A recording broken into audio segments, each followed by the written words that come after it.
What are you looking at?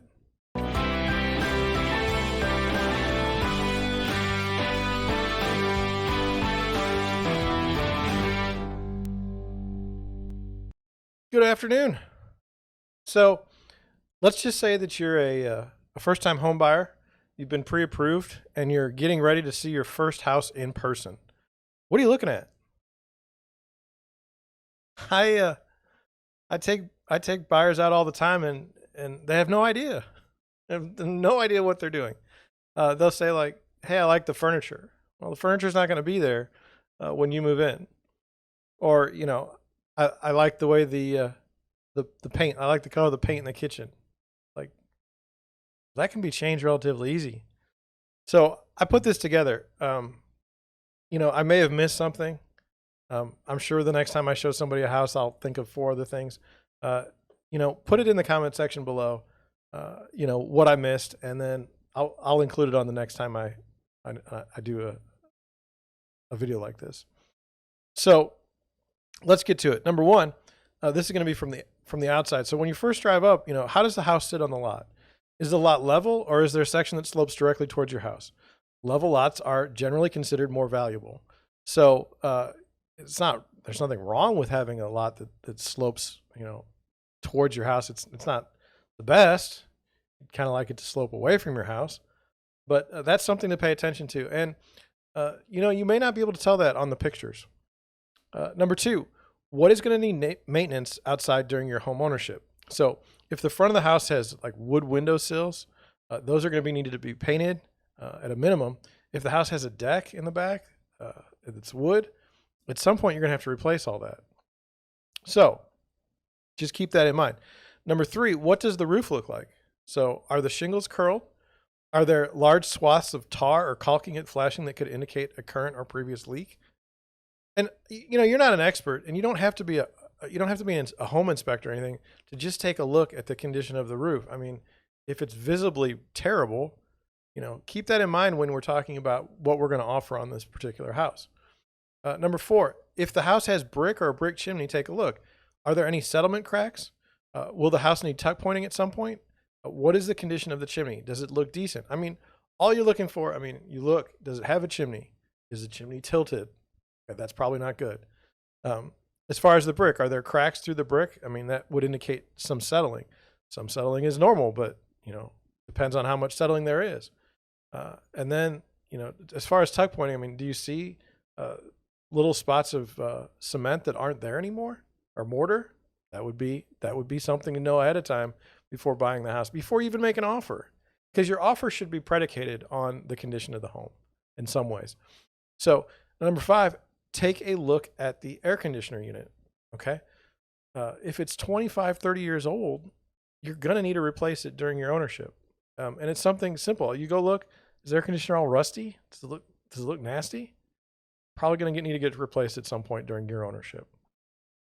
So then now we've looked at the outside. Simple, does it need maintenance or not? That's not so bad. Now we go inside. So when you walk inside for the first time, how does it smell? Seems like an odd question, but if there's an overpowering smell of air fresheners, there's probably something being hidden. If you smell mold or mustiness, that's probably coming from the basement, and you should probably take a very close look when you go down there. What does the flooring look like? Will it need to be replaced on move-in? Hardwood floors that are deeply scratched will need attention. Carpet that is well past its prime probably needs to be attended to. Similarly, is the carpet new? Is it that builder grade Home Depot brown? Flooring is relatively expensive in a home.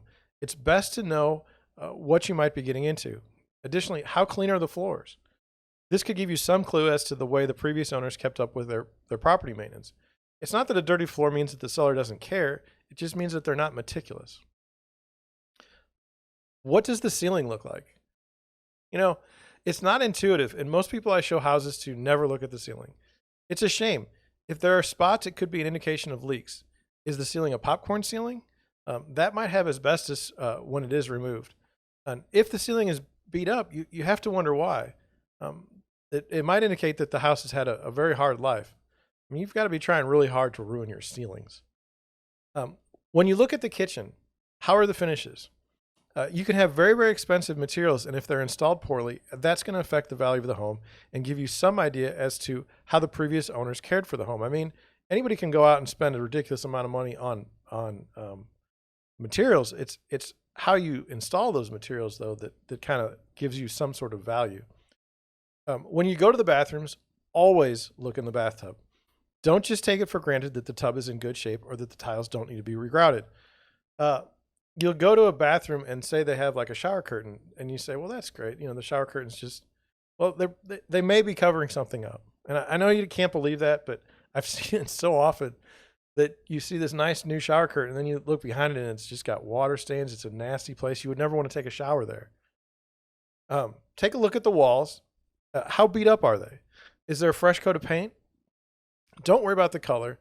That can be changed. But if it has wallpaper or other coverings, removal could take time in addition to more time to prep the walls for paint in the future. So just take a look. I mean, it's not obvious.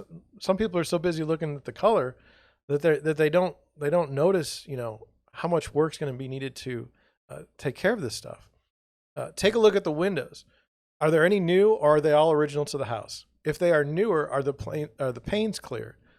So could there be a cracked seal or something like that? That's what you're looking for. Also, check every window. Sometimes you see a new window at the front of the house, and that's the only new one you see. That was the one that was replaced.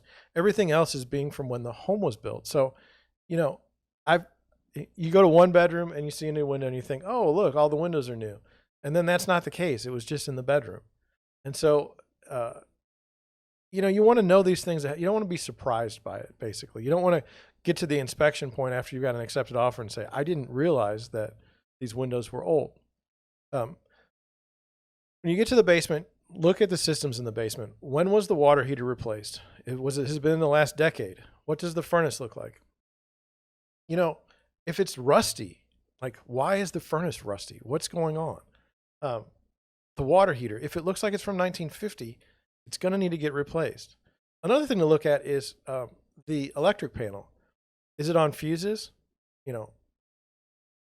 That's going to have to be updated at some point during your ownership. So just look at the age of the systems, and how it relates to pricing is this. Are they asking the most in this neighborhood? Is this the highest priced home in the neighborhood? And if it is, why are you buying something that has a tremendous amount of expenses that are going to be needed during your home ownership? It doesn't make a lot of sense to me, but what do I know, right? Look for where the washer and dryer would go if there isn't one. Note the plug style for the dryer if it's electric or if there's gas running to the area. I've been to many remodeled homes, like fix and flips, where there's no provision for a washer and dryer, and the buyer gets stuck with the bill to run the wire and the gas. So also, when you put those two appliances there, they take up a bunch of space.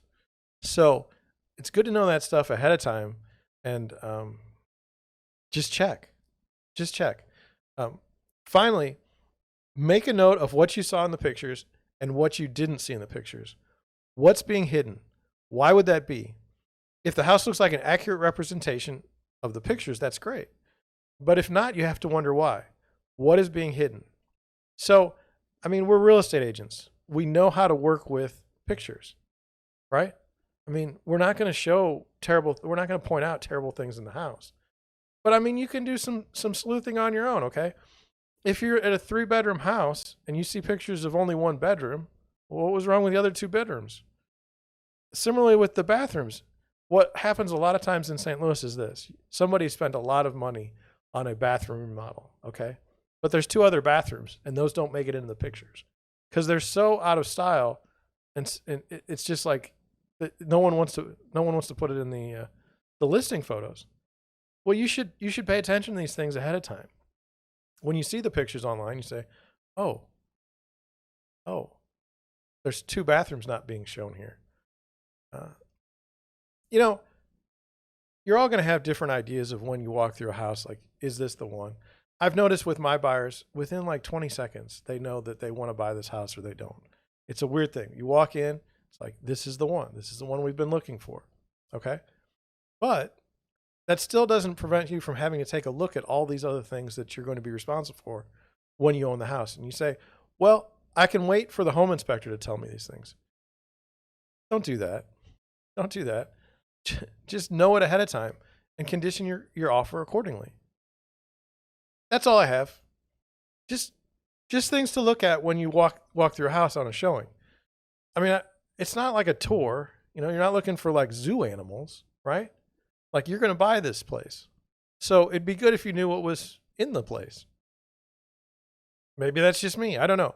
Anyway, leave me a comment section. Leave me a comment in the comment section below if you have other things we need to be looking at that I've forgotten. Thank you for watching. Thank you for listening. And I'll catch you on the next one.